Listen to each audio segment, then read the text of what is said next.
चोर को सुविधा अंधार राति किछि दिनर व्यवधान पर पुणी मातिले लुटेरा अंधारे घर ताला भांगी लुटिनेले लुटेरा लक्षाधिक टंकार सुना अलंकार सहित आसवाबपत्र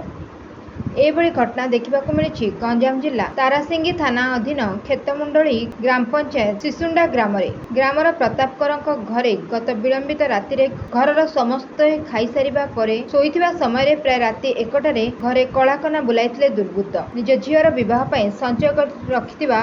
टंका एवं सुना गहना घरे रखुवा बेले गत किछि दिन हेब पवन वर्षा जोगु अंचल विद्युत सरबराह विच्छिन्न रहितबारु एहार सुजोग नेथिला लुटेरा घर ठारू प्राय 800 मीटर दूर को बोही नेथिले घरर सबु जिनिसपत्र तेबे चोरी होइतिबा जिनिसर मूल्य 2 लाख रु ऊर्ध्व हबो बोली अनुमान करा जाउछि। अन्यपटे घटनास्थल रे तारासिंगी पुलिस पहुंची तदंत आरंभ करिछि। तेबे एही अंचल रे पुलिस पेट्रोलिंग ठीक ठाक नथिबारु एभली घटना देखिबाकु मिलिछि एवं एहार कार्यानुष्ठान नेबाकु दाबी हेउछि। परिचय कहले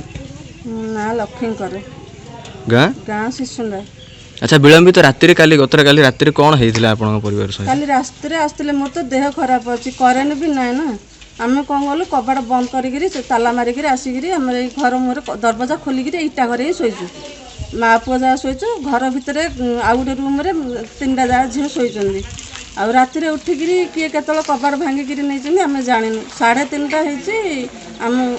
मोर सब सामान पत्र नहीं आउ अलग रूम को पशिले आम 150 घर पटे सेपटे आम शाशु शोते सेपटे कौन कर कबाड़ ताड़ी गेड़ा खोल आसिक कबाड़ गेड़ाटा जो पड़गला आम शाशुर निद भांगला आम शाशु कहले किए पिले झाड़ा गल बोलिक आम शाशु गुराड़ी कले गुराड़ी कर बारीपटे जाकर सेपट घर देखला कबाड़ खोला अच्छी सब सामान पत्र पड़ी। अच्छा केते रूपा अलंकार सहित टंका अनुमान मूल्य केते हबो सुना रूपा जिंदले 2 लाख टंका खंड हबो आउ पैसा पत्र 15-20 हजार टंका खंड हबो आउ नुआ कपड़ा पत्र जहाँ थिला बाक्स सहित सब धरिक पड़े जंगल भितर पकईथिले। अच्छा केते लोकर काम बोली भाबुछन एटा केते जण तो कहि परिबेनी जहाल अनुमान रे पुलिस आसिलानी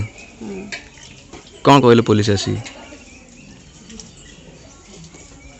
आसते लेखि नहीं आम भी एफआईआर लिखिक जाइछन बापा पकाइबे